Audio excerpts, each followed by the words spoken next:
నమస్కారం ఘంటారావానికి స్వాగతం. ముందుగా ప్రధానాంశాలు.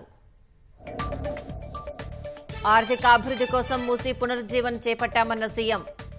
తొలి దశలో బాపు ఘాట్ నుంచి 21 కిలోమీటర్ల మేర అభివృద్ధి. ప్రభుత్వ ఉపాధ్యాయులతో సామాజిక ఆర్థిక సర్వేకి నిర్ణయం. పాఠశాలల పనివేళ పూర్తయిన తర్వాత చేపట్టాలన్న భట్టి విక్రమార్క. సామాజిక ఆర్థిక సర్వేను ప్రజల్లోకి తీసుకెళ్లేలా కాంగ్రెస్ కార్యాచరణ. నేడు గాంధీ భవన్లో ప్రత్యేక సమావేశం ఏర్పాటు చేసిన పీసీసీ. హర్యానా అసెంబ్లీ ఎన్నికలపై ఖర్గేకు ఈసీ ఘాటు లేఖ. నిప్పు లేకుండానే పొగ లేవనెత్తాలని చూస్తున్నారని మండిపాటు.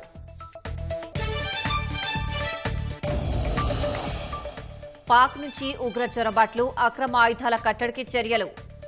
ఆధునిక కౌంటర్ డ్రోన్ వ్యవస్థను మోహరించిన భారత్.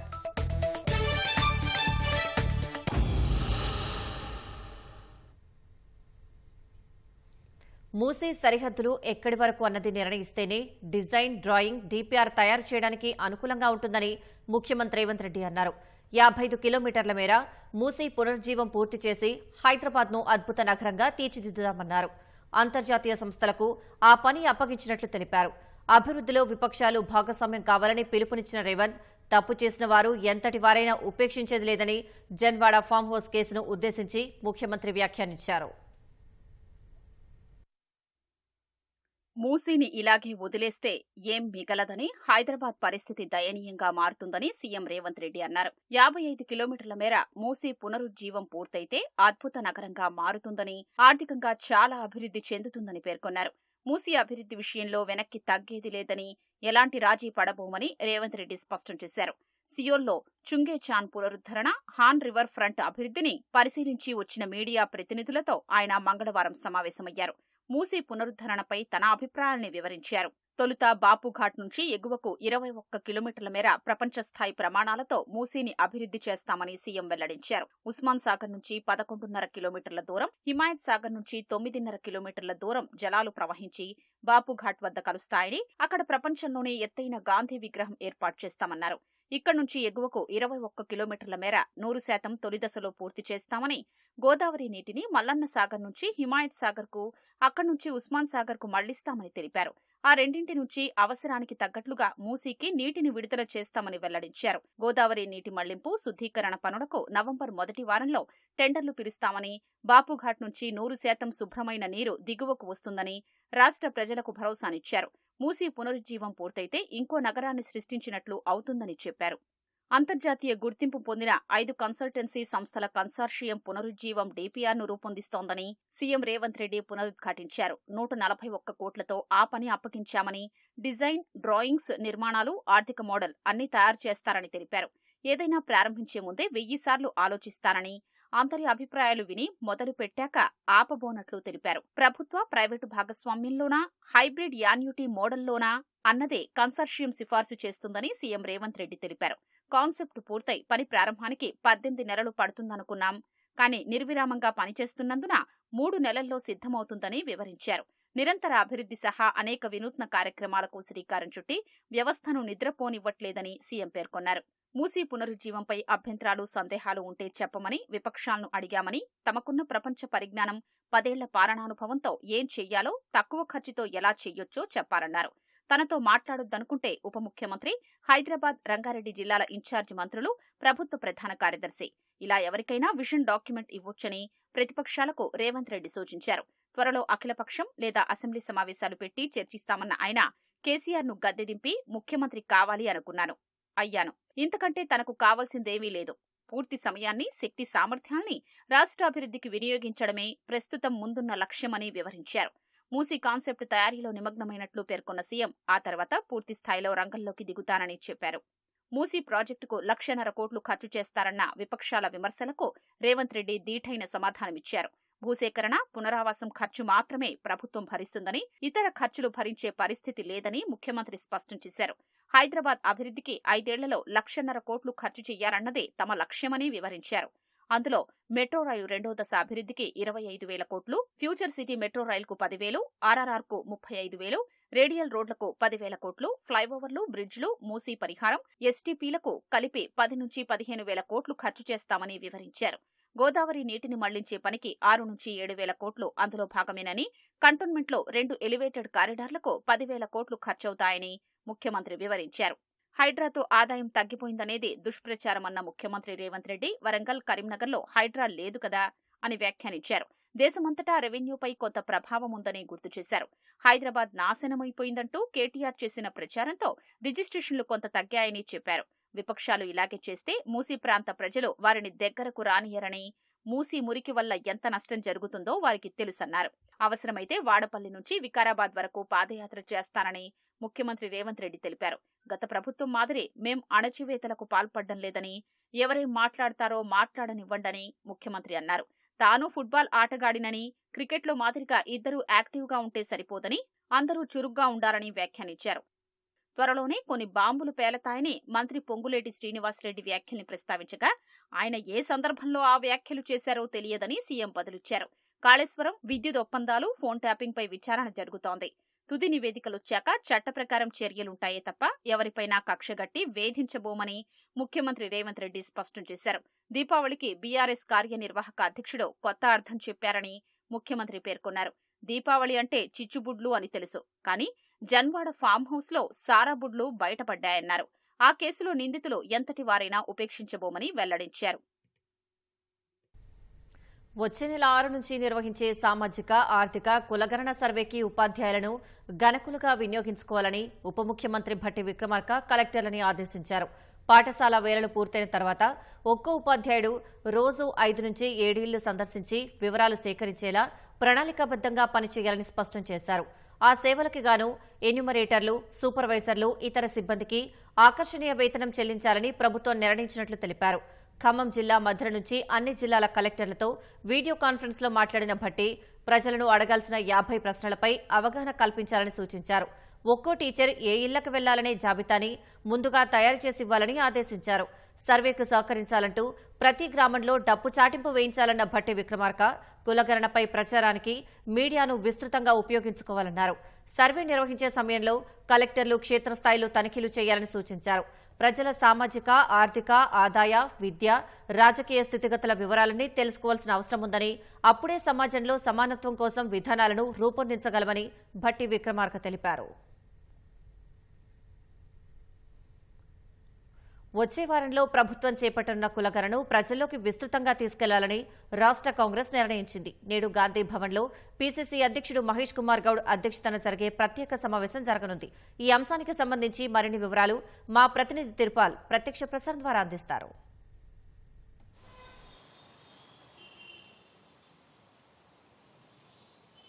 నయోమి, ఈవేళ గాంధీ భవన్లో ఈ కులగణనకు సంబంధించి ప్రత్యేకంగా సమావేశం ఏర్పాటు చేశారు. పార్టీ పరంగా ఈ కులగణనకు సంబంధించి క్షేత్రస్థాయికి విస్తృతంగా ప్రచారం చేయాలని చెప్పేసి కాంగ్రెస్ రాష్ట్ర నాయకత్వము నిర్ణయించింది. అందులో భాగంగానే ఈవేళ ఈ సమావేశము నిర్వహిస్తున్నారు. ప్రధానంగా ఇప్పటికే రిజర్వేషన్లు ఉన్నప్పటికీ కూడా జనాభా ప్రాతిపదికన రిజర్వేషన్లు పూర్తి స్థాయిలో లేవు. జనాభాకు రిజర్వేషన్లకు సంబంధం లేకుండా ఉండదు. కాబట్టి జనాభా ప్రాతిపదికన నిధులు కేటాయింపు, అభివృద్ధి, సంక్షేమ కార్యక్రమాలకు సంబంధించి కూడా కేటాయింపు ఉండాలని చెప్పేసి అంటున్నారు. మరి ఇవన్నీ జరగాలంటే కూడా ఎవరు ఎంతమంది జనాభా ఉన్నారు, ఏ కులానికి సంబంధించి ఎంతమంది ఉన్నారు, ఏం కథ అనేది పూర్తిగా తెలుసుకోవాలని ఒక నిర్ణయానికి వచ్చారు. అంటే గత అసెంబ్లీ ఎన్నికల సమయంలో ప్రచారంలో పాల్గొన్న కాంగ్రెస్ అగ్రనేత రాహుల్ గాంధీ కులగణన చేపట్టాల్సింది, ఎవరు ఎంతమంది ఉన్నారు, ఏ సామాజిక వర్గానికి సంబంధించిన ప్రజలు ఎంతమంది ఉన్నారో తెలుసుకుంటే కానీ మనం అభివృద్ధికి సంబంధించి కానీ సంక్షేమ కార్యక్రమాలకు సంబంధించి కానీ నిధులు కేటాయింపు తదితర అంశాల మీద పూర్తిగా స్పష్టత ఉండదని చెప్పేసి అభిప్రాయపడ్డారు.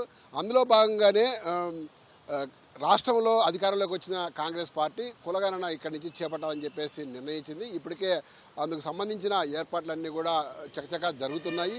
అయితే నవంబర్ 6వ తేదీ నుంచి ఈ కులగణన కార్యక్రమం చేపట్టాలని ఇప్పటికే ప్రభుత్వం నిర్ణయించింది. ఈ మేరకు ఉప ముఖ్యమంత్రి భట్టి విక్రమార్క నిన్ననే మొత్తం రాష్ట్రంలోని అన్ని జిల్లాల కలెక్టర్లతో ఆయన వీడియో కాన్ఫరెన్స్ కూడా నిర్వహించారు.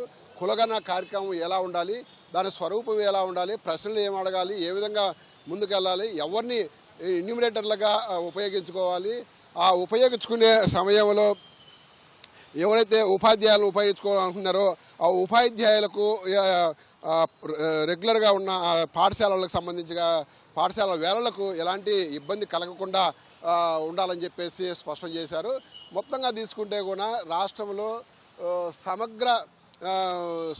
సమగ్ర సర్వే చేస్తున్నారు. ఈ సమగ్ర సర్వేలో సామాజిక, ఆర్థిక, ఆదాయ, విద్య, వైద్య, అట్లాగే రాజకీయ తాజా పరిస్థితులకు సంబంధించి మొత్తం కూడా ఈ సర్వే ద్వారా పూర్తి స్థాయిలో తెలుసుకునే అవకాశం ఉండాలి. అట్లా అంటే రాష్ట్రంలో ఏ ఏ జిల్లాలలో ఏ ఏ కులాలకు సంబంధించి ఎంతమంది ఉన్నారు, వారి యొక్క ఆ కుటుంబాలు వేటి మీద ఆధారపడి జీవనం సాగిస్తున్నాయి, వ్యవసాయం మీదనా లేకపోతే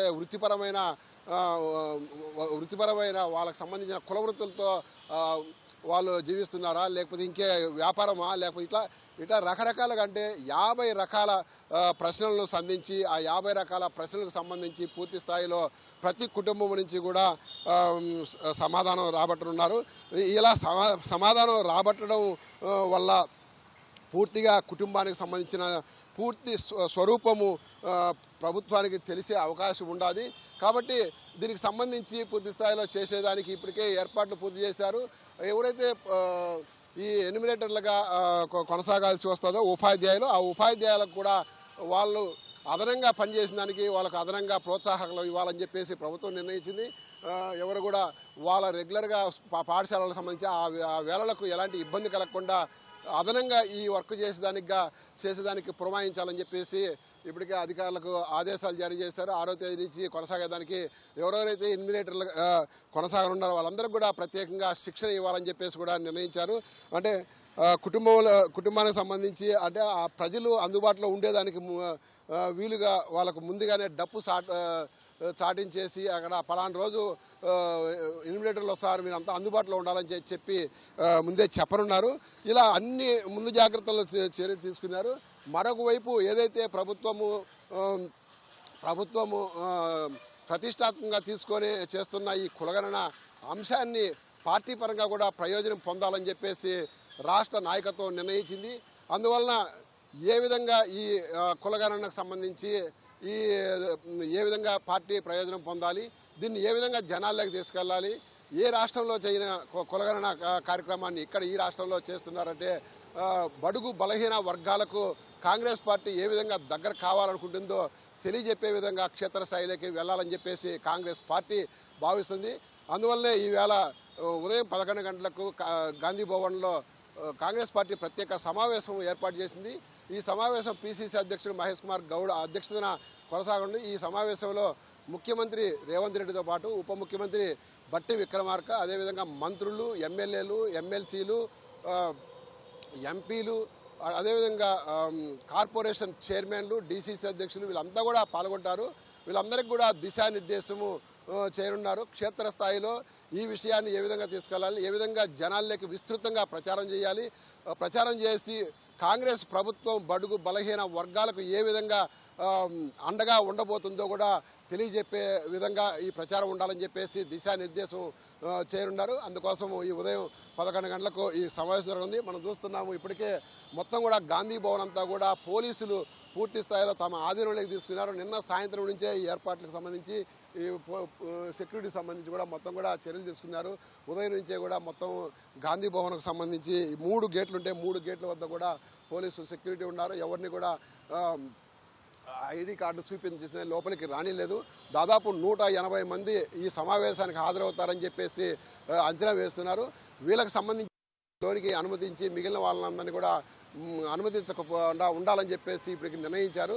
అయితే ముఖ్యమంత్రి హాజరవుతున్నారు కాబట్టి సెక్యూరిటీ పరంగా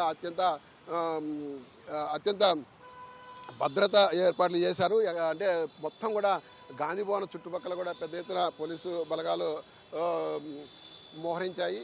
అంటే ఎవరిని కూడా లోనికి రానికుండా చూడాలనుకుంటున్నారు. అదేవిధంగా ముఖ్యమంత్రి దాదాపు 2 గంటల పాటు ఇక్కడే ఉన్నారు కాబట్టి ముఖ్యమంత్రి ఉన్నంతసేపు ఇక్కడ సెక్యూరిటీ పరంగా ప్రోటోకాల్ పరంగా అన్ని రకాల చర్యలు తీసుకోవాలని భావిస్తున్నారు. అందుకు తగిన ఏర్పాట్లు చేస్తున్నారు. ఏ వాహనాలను కూడా గాంధీ భవన్ లోపలికి వాహనాలను కూడా ఎవరిని కూడా అలో చేయకూడదని చెప్పేసి నిర్ణయించారు. అంటే భద్రతా పరంగా అన్ని రకాల చర్యలు. ఇటీవల ఆందోళనలు కొనసాగుతున్నాయి కాబట్టి ఆందోళనలను వివిధ రకాల ఆందోళనలు దృష్టిలో పెట్టుకొని మరింత పటిష్టమైన భద్రత ఏర్పాటు చేశారని చెప్పవచ్చు. Vote studio.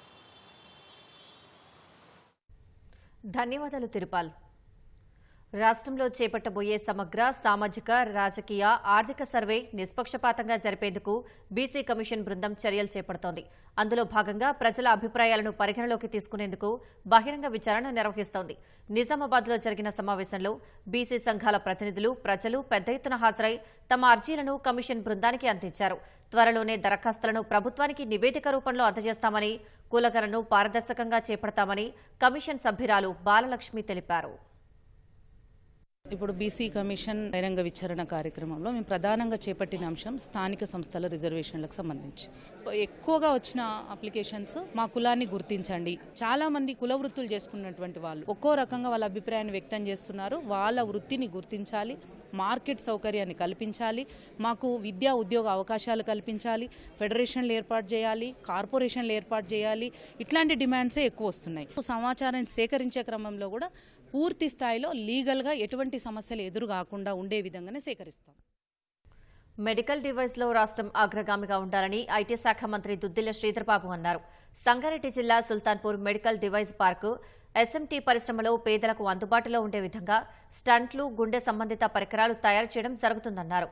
అంతర్జాతీయ స్థాయిలో నాణ్యతా ప్రమాణాలతో ఈ పరిశ్రమలో స్టంట్లు తయారు చేయడం జరుగుతుందని తెలిపారు. ఇప్పటికే చాలా రాష్ట్రాలు ఈ స్టంట్లు ఉత్పత్తి చేస్తున్నారని, చాలా దేశాలకు ఉత్పత్తి చేసేలా దాదాపు 60% వరకు మార్కెట్ పెంచుకోవాలనే లక్ష్యంతో ఈ పరిశ్రమ పనిచేస్తుందన్నారు. ఇలాంటి పరిశ్రమలు మరిన్ని రావాలని, మరిన్ని ఉత్పత్తులు పెంచాలని, దీనికి రాష్ట్ర ప్రభుత్వం పూర్తి సహకారం అందిస్తుందని ఆయన తెలిపారు. పేదవారికి హార్ట్ పరంగా ఇబ్బంది వచ్చినప్పుడు అఫోర్డబుల్ ప్రైజెస్ తోని ప్రధానంగా మన తెలంగాణ రాష్ట్రంలో ఉంటున్న ఈరోజు మెడికల్ డివైజెస్ పార్క్ లో ఉంటున్న ఈ ఎస్ఎంటీ కంపెనీ వారు తయారు చేస్తా ఉన్న స్టెంట్స్ కు సంబంధించి పెద్ద ఎత్తున ఇక్కడ తయారు చేయడం మరి ప్రధానమంత్రి గారు, ముఖ్యమంత్రి రేవంత్ రెడ్డి గారు ప్రోత్సాహం చేస్తూ ముందుకు నడుస్తా ఉన్న తరుణంలో మేము వారికి హృదయపూర్వకంగా అభినందన తెలియజేస్తూ ఇలాంటి పరిశ్రమలు అనేకంగా ఇక్కడికి రావాలని ఆ లక్ష్యంతోనే మొత్తం రేపు రాబోయే కాలంలో ఈ మెడికల్ డివైజెస్ లో కూడా మన రాష్ట్రం అగ్రగామిగా ఉండాలని. యోగాను రాష్ట్రంలోని అన్ని గ్రామాల్లోకి తీసుకెళ్లాలని వైద్యారోగ్య శాఖ మంత్రి దామోదర్ రాజనరసింహ పిలుపునిచ్చారు. 9వ జాతీయ ఆయుర్వేద దినోత్సవ సందర్భంగా హైదరాబాద్ ఎర్రగడ్డలోని ఆయుర్వేద మెడికల్ కాలేజీలో నిర్వహించిన కార్యక్రమంలో ఆయన పాల్గొన్నారు. యోగా వల్ల కలిగే లాభాలను ప్రజలకు వివరించి అవగాహన కల్పించాలని పేర్కొన్నారు. హైదరాబాద్, వరంగల్ కళాశాలలో ఆయుష్ యూజీ, పీజీ సీట్ల సంఖ్యను పెంచుతామని మంత్రి వెల్లడించారు. ధ్యాన స్థితిలో ప్రకృతితోటి మమేకమై శ్వాసనే జీవితము, శ్వాస ద్వారానే ప్రకృతి యొక్క రహస్యాలు ఛేదించిన గొప్ప సమాజం ప్రపంచంలో ఏదో ఉన్నది అంటే అది భారతదేశం. ఆసనాలు శరీరానికి సంబంధించినవి. అన్ని ఒకటి మించింది ఒకటి స్థాయికి పోతే ప్రకృతిలో ఉన్న రహస్యాలు ఆ పెద్దలు, ఆ పూర్వీకులు, ఆ మహర్షులు ఛేదించి ఆ జ్ఞానాన్ని మనకు అందించారు. కానీ మనం ఎప్పుడూ ఆ జ్ఞాని సంపూర్ణంగా ఆస్వాదించలేదు, అర్థం చేసుకోలేదు, ఆచరించలేదు. ఈ రహస్యాలు 3,000 సంవత్సరాల క్రితం భారతదేశ సమాజంలో ఆనాటి గొప్పలు, ఆనాటి గురువరులందరూ ఛేదించి మనకు అందించిన చరిత్ర ఇది. ప్రభుత్వ ఆసుపత్రుల ప్రాంగణంలోని కొన్ని ప్రైవేటు మెడికల్ దుకాణాల్లో గడువు ముగిసిన మందులు విక్రయిస్తున్నట్లు డీసీఏ అధికారులు గుర్తించారు. హైదరాబాద్, కరీంనగర్, వరంగల్లోని ప్రభుత్వ ఆసుపత్రుల్లో ఉన్న 15 మందుల దుకాణాల్లో డీసీ అధికారులు ఆకస్మిక తనిఖీలు చేశారు. హైదరాబాద్లోని ఉస్మానియా, గాంధీ, వరంగల్ ఎంజీఎం ఆసుపత్రి ప్రాంగణంలోని మందుల దుకాణాల్లో సోదాలు చేయగా గడువు ముగిసిన ఔషధాలు విక్రయిస్తున్నట్లు గుర్తించినట్లు డీసీ అధికారులు ప్రకటించారు. సరైన పద్ధతిలో నిల్వ చేయట్లేదన్న అధికారులు ఆ 15 దుకాణాలకు షోకాజ్ నోటీసులు జారీ చేశారు. కొన్నేళ్లుగా ప్రభుత్వ ఆసుపత్రుల పరిధిలోని ప్రైవేటు మెడికల్ దుకాణాలు తొలగించాలన్న డిమాండ్ ఉన్నా అనేక కారణాలతో ఆ ప్రక్రియ పూర్తి కాలేదు. మందుల విక్రయాల్లో అవకతవకలను డీసీఏ గుర్తించడంతో మరోమారు ప్రైవేటు దుకాణాల అంశం చర్చకు వచ్చింది. వికారాబాద్లో పెను ప్రమాదం తప్పింది. రైల్వే ట్రాక్పై రాత్రి లారీ నిలిచిపోయింది. దీంతో భారీగా ట్రాఫిక్ జామ్ అయింది. వికారాబాద్ నుంచి తాండూరు వెళ్తున్న లారీ బ్యాటరీ పేలడంతో ట్రాక్ మధ్యలో ఆగిపోయింది. వెంటనే స్పందించిన రైల్వే సిబ్బంది లారీని పక్కకు తప్పించేందుకు ప్రయత్నించారు. ముందుగా మరో లారీతో తోసేందుకు ప్రయత్నించినా అది కుదరకపోవడంతో క్రేన్ సాయంతో తొలగించారు.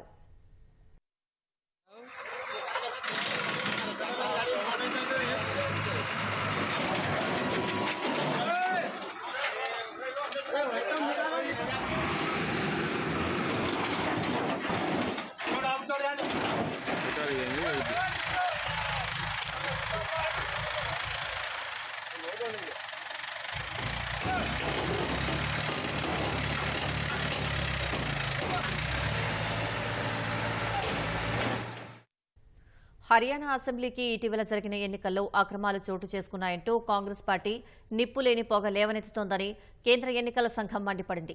ఎప్పటిలా సాధారణ సందేశాలతో మొత్తం ఎన్నికల వ్యవస్థ విశ్వసనీయతను దెబ్బతీసేలా కాంగ్రెస్ వ్యవహరిస్తోందని ఈసీ తప్పుపట్టింది. హర్యానా అసెంబ్లీ ఎన్నికల్లో అక్రమాలు జరిగాయంటూ కాంగ్రెస్ చేసిన ఆరోపణలను తిరస్కరిస్తున్నట్లు పేర్కొన్న ఈసీ ఈ మేరకు ఆ పార్టీ అధ్యక్షుడు మల్లికార్జున ఖర్గేకు ఘాటుగా లేఖ రాసింది. ఇటువంటి పనికిమాలిన సందేహాలు పోలింగు, కౌంటింగ్ వంటి ప్రక్రియలు కొనసాగుతున్న సమయంలో అల్లకల్లోలం సృష్టించే అవకాశాలున్నాయని లేఖలో ఆందోళన వ్యక్తం చేసింది. ఒక జాతీయ పార్టీ నుంచి ఇది ఆశించిన వైఖరి కాదని ఈసీ అసహనం వ్యక్తం చేసింది. దేశంలో ఎన్నికల ప్రజాస్వామ్యాన్ని బలోపేతం చేసేలా రాజకీయ పార్టీలు వెలిబుచ్చే విమర్శనాత్మక అభిప్రాయాలను ఈసీ అభినందిస్తుందని స్పష్టం చేసింది. ఆ మేరకు వచ్చే ఫిర్యాదులను పరిష్కరించడానికి కట్టుబడి ఉంటామని తేల్చి చెప్పింది. ఈవీఎంలలో బ్యాటరీ సామర్థ్య ప్రదర్శన హెచ్చుతగ్గులపై సందేహాలు ఉన్నాయని, కాంగ్రెస్ 26 నియోజకవర్గాల్లో కొనసాగిన ఎన్నికల ప్రక్రియపై ఫిర్యాదులతో ఈసీకి 8 పేజీల లేఖ రాసింది. దీనికి బదులుగా ఈవీఎంలపై విశ్వాసం వ్యక్తం చేస్తూ గతంలో రాజ్యాంగ ధర్మాసనాలు ఇచ్చిన 42 తీర్పులను సైతం ఉటంకిస్తూ ఏకంగా 1600 పేజీల ద్వారా ఈసీ వివరణ ఇచ్చింది. వైనాడ్ ఉప ఎన్నిక బరిలో నిలిచిన కాంగ్రెస్ ప్రధాన కార్యదర్శి ప్రియాంక గాంధీ ప్రచారం మరింత ఉధృతం చేశారు. ఆమె తన ప్రచారంలో ప్రధాని మోదీ బీజేపీపై తీవ్రస్థాయిలో ఆరోపణలు చేశారు. ప్రకృతి విలయానికి గురైన కొండ ప్రాంత జిల్లాలో పునరావాస కార్యక్రమాలకు నిధులు ఇవ్వకుండా కేంద్రం నిర్లక్ష్యం చేస్తోందని విమర్శించారు. ప్రజలన్నా దేశమన్నా గౌరవం లేదని మోదీ సర్కార్ వైఖరి సూచిస్తోందని ప్రియాంక దుయ్యబట్టారు. గత లోక్సభ ఎన్నికల్లో తన సోదరుడి ఇమేజ్ను దెబ్బతీసేందుకు కేంద్ర ప్రభుత్వం బీజేపీ శక్తివంచన లేకుండా ప్రయత్నించి విఫలమయ్యారని ప్రియాంక అన్నారు. Was unleashed against my brother, tarnished his reputation. Lots of money, lots of resources were poured into that campaign. And there was a time when everybody was turning their back on him. And that is when all of you, each one of you who voted for him, who supported him, who loved him, who gave him courage and affection, stood for what is right. Today the whole world recognizes that this one man is standing for the truth. He is fighting for the truth. And he has the courage to keep fighting no matter what happens to him. You recognized this man and you recognized his fight much before everybody else did. And you made a bond with him of love and trust and loyalty that is in his heart. He and all of us in his family are deeply, deeply grateful to you for what you did for him. సరిహద్దుల్లో ఉగ్రవాదుల చొరబాట్లను ఆపడానికి పాకిస్తాన్ నుంచి అక్రమంగా ఆయుధాలు, drugs దేశంలోకి రాకుండా అడ్డుకునేందుకు భారత్ కొత్త వ్యూహాలు రచించింది. సరిహద్దులో అధునాతన సాంకేతికతతో కూడిన కౌంటర్ డ్రోన్ వ్యవస్థను మోహరించింది. ప్రత్యేక కెమెరాలు ఏర్పాటు చేసింది. కంట్రోల్ రూమ్స్ నుంచి వీటిని నిరంతరం పరిశీలిస్తూ ఉగ్రముప్పు అడ్డుకుంటోంది. సరిహద్దుల్లో పాకిస్తాన్ నుంచి ఉగ్రవాదుల చొరబాట్లు పెరగడం, ఆయుధాలు, మాదక ద్రవ్యాలను డ్రోన్ల సాయంతో పాకిస్తాన్ భారత్లోకి జార విడుస్తూ ఉండటంతో సైన్యం అప్రమత్తమైంది. సరిహద్దుల్లో ఉగ్ర చొరబాట్లను నిరోధించడం సహా పాకిస్తాన్ నుంచి వచ్చే డ్రోన్ల ఆట కట్టించేందుకు నియంత్రణ రేఖ వద్ద కౌంటర్ డ్రోన్ వ్యవస్థను మోహరించింది. సరిహద్దుల్లో ప్రత్యేక కెమెరాలను కూడా ఏర్పాటు చేసింది. కంట్రోల్ రూమ్స్ నుంచి వాటిని నిరంతరం సైన్యాధికారులు పర్యవేక్షిస్తారు. అనుమానాస్పద కదలికలను గుర్తించిన వెంటనే సమీపంలోని ఆర్మీ పోస్టులకు సమాచారం అందిస్తారు.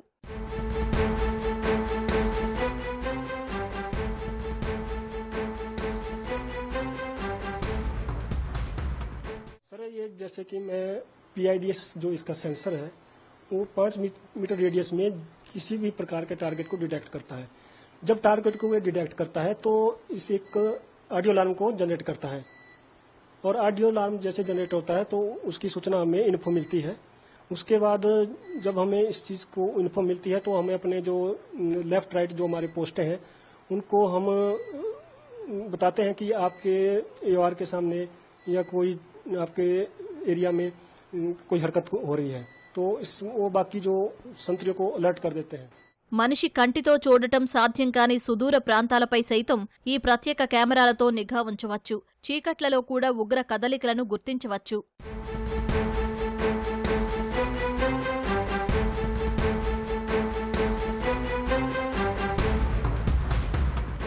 एक तो सर इसका जो रेंज है वो 1000 से 1500 मीटर तक है। सबसे बड़ी फायदा तो हमें ये है कि हम इतनी दूर से नंगी आंखों से अपने नहीं देख सकते हैं, तो एक इस चीज का हमें फायदा है कि हम इतनी दूर तक ऑब्जर्वेशन कर सकते हैं। दूसरा ये है कि जब जवान एक संतरी को रात के समय इतना नहीं देख पाता, तो इसमें जो थर्मल इमेज है उसके भी हमारे पास इमेज आ जाती है, तो उससे भी हम अपने AOR को सुरक्षित रख सकते हैं। సరిహద్దుల్లో పాకిస్తాన్ నుంచి డ్రోన్లతో ఆయుధాలు, డ్రగ్స్ భారత్లోకి వచ్చిన ఎన్నో ఘటనలు తరచూ జరుగుతున్నాయి. జమ్మూ ప్రాంతంలో డ్రోన్ దాడులు కూడా చోటు చేసుకున్నాయి. ఈ నేపథ్యంలో వాటిని ఎదుర్కొనేందుకు ఈ కౌంటర్ డ్రోన్ వ్యవస్థ భారత సైన్యానికి ఎంతగానో ఉపయోగపడనుంది.